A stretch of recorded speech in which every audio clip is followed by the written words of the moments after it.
আসসালামু আলাইকুম রহমতুল্লাহ। আপনারা সবাই কেমন আছেন? আলহামদুলিল্লাহ। আপনারা ইতিমধ্যেই জেনেছেন যে আমরা আজকে মাননীয় প্রধান উপদেষ্টার সাথে সাক্ষাতের জন্য এখানে এসেছিলাম।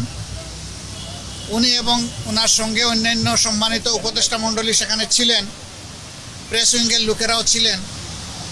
আমরা দেশের বর্তমান বিদ্যমান পরিবেশ পরিস্থিতি নিয়ে কথা বলেছি। আগামীতে দেশ কিভাবে শান্তি শৃঙ্খলার সাথে থেকে একটা কার্যকর নির্বাচনের দিকে আগাতে পারে সেই বিষয়গুলো নিয়ে আলোচনা হয়েছে।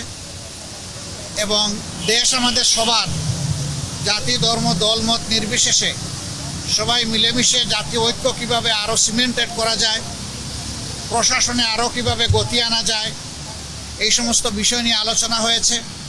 পাশাপাশি আলোচনা হয়েছে দ্রব্যমূল্যের যে ঊর্ধ্বগতি, যেটাতে মানুষের কষ্ট হচ্ছে, এইটাকে লাঘব করার জন্য মানুষের সামর্থ্যের ভিতরে দ্রব্যমূল্যকে নামিয়ে আনার জন্য কী পদক্ষেপ নেওয়া যায় সেই সমস্ত বিষয় নিয়ে আলোচনা হয়েছে।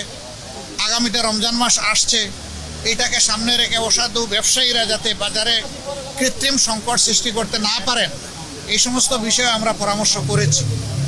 এর পাশাপাশি আইন শৃঙ্খলা পরিস্থিতি নিয়ে অনেক আলোচনা হয়েছে। দেশে সম্প্রতি ঘটে যাওয়া কিছু বিষয় নিয়ে আলোচনা হয়েছে।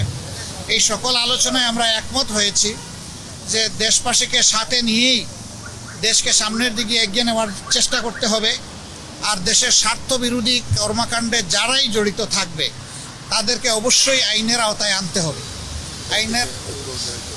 আইনের আওতায় এনে দেশকে শান্তি শৃঙ্খলা ফিরিয়ে দিতে হবে। এবং এর জন্য প্রয়োজন হচ্ছে সর্বোচ্চ জাতীয় ঐক্য। দল মত ধর্ম ভিন্নতা থাকবে, এটা খুব স্বাভাবিক, কিন্তু জাতীয় স্বার্থের জায়গাগুলোতে আমরা যেন সবাই একমত থাকতে পারি, ঐক্যবদ্ধ থাকতে পারি। আপনাদের মাধ্যমে আমরা সেই আহ্বান জানাই এবং আমরা সেখানে ওইটা তুলে ধরেছি। তো এই ছিল মোটামুটি আজকের আলোচনার বিষয়বস্তু।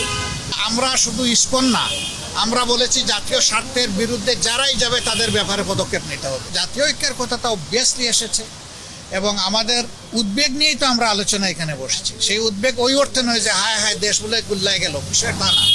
বিষয় হচ্ছে আমাদের দেশের শান্তি শৃঙ্খলা কারা ধ্বংস করতে চায় তাদেরকে চিহ্নিত করতে হবে এবং ঐক্যবদ্ধভাবে এটার মোকাবিলা করতে হবে জাতি হিসাবে।